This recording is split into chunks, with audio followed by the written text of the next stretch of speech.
Uma nova resolução do Conselho Federal de Medicina determina que os médicos devem seguir o desejo do paciente em estado terminal e assim decidir pela vontade de morrer e sair do sofrimento. O assunto gera muita polêmica nas ruas de Brasília.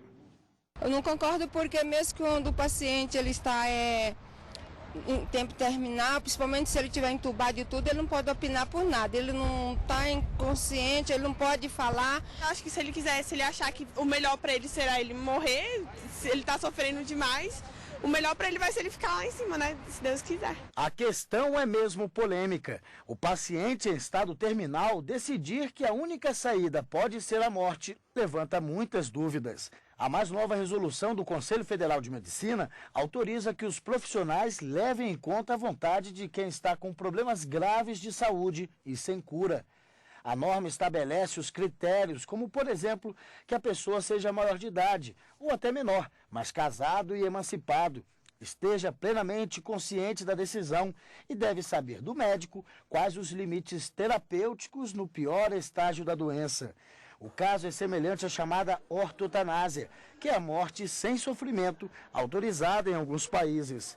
Para o Conselho, a resolução saiu após estudos acadêmicos e pesquisas junto aos médicos no lado prático. A ortotanásia, que é o que se pratica, é você não empregar tratamentos ou diagnose obstinada em pacientes com terminalidade da vida, ou seja, um paciente que já está numa doença de fase terminal, que varia de em torno de 6 meses de vida, ele não quer se submeter a um tratamento obstinado, para aumentar o tempo de vida dele com sofrimento. Atender o desejo do paciente em situações irreversíveis do quadro clínico já existe em outros países, como na Espanha e Holanda.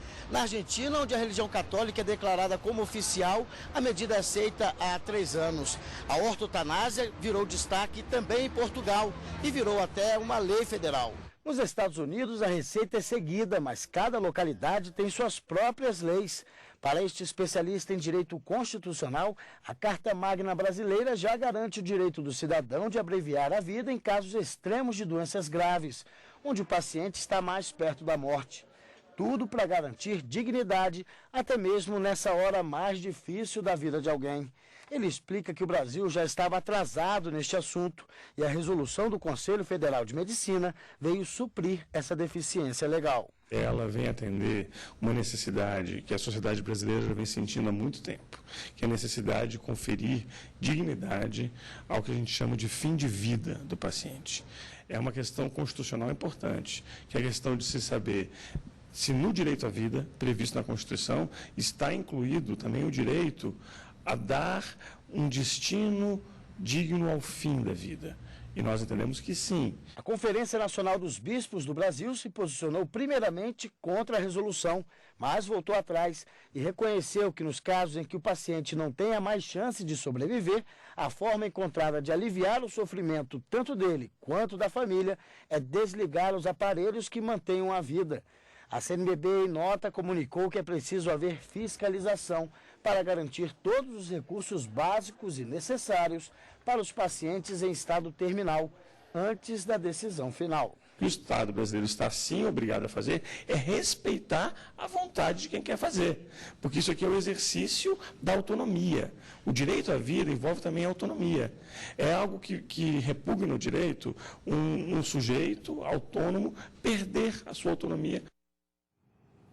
Pois é, e para falar mais sobre este assunto, nós estamos trazendo hoje aqui em nossos estúdios a consultora jurídica da TV Justiça, Karina Zuccoluto. Karina, muito boa tarde. Essa resolução do Conselho Federal de Medicina, ela é constitucional, como nós vimos ali na matéria, mas quais são as implicações legais que ela pode trazer? Veja, essa resolução, ela veio de uma certa forma garantir uma certa segurança e uma certa tranquilidade aos médicos quando adotarem essa conduta diante de um paciente terminal. Quando o médico obtém a autorização do próprio paciente para decidir se aquele tratamento terapêutico, que não vai curá-lo, mas que vai, de uma certa forma, prolongar a sua vida, não deve ser aplicado, o médico ele se resguarda de uma conduta, de uma infração ético profissional, já que a resolução vai lhe garantir que essa conduta seja adotada. Do contrário, o que poderia acontecer? Poderia que o médico ser responsabilizado talvez por uma omissão ou uma outra circunstância, mas diante dessa resolução e diante dessa autorização, o que pela própria resolução do Conselho Federal de Medicina é chamado testamento vital, ele acaba se resguardando também de um possível processo disciplinar perante o Conselho Federal de Medicina. Tá certo, mas essa ortotanásia não seria uma forma maquiada de eutanásia? Veja, nós tivemos em 2006, o próprio Conselho Federal de Medicina regulamentou a ortotanásia. E disse o quê? Veja, ortotanásia não pode ser confundida em hipótese alguma com eutanásia.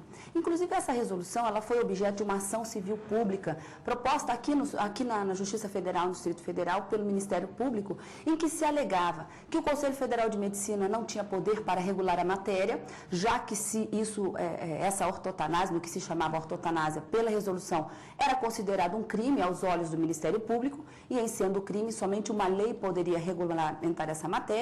E ainda, de uma certa forma, essa ortotanásia iria violentar, de uma certa forma, colocar em risco assim, o questionamento de alguns familiares, por exemplo, desses pacientes.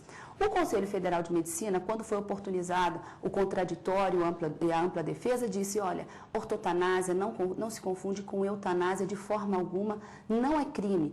E no mais, essa ortotanásia, ela vem justamente, como vimos na matéria, ao encontro com o princípio da dignidade da pessoa humana e também com outra proibição que a Constituição traz, que é a vedação da tortura.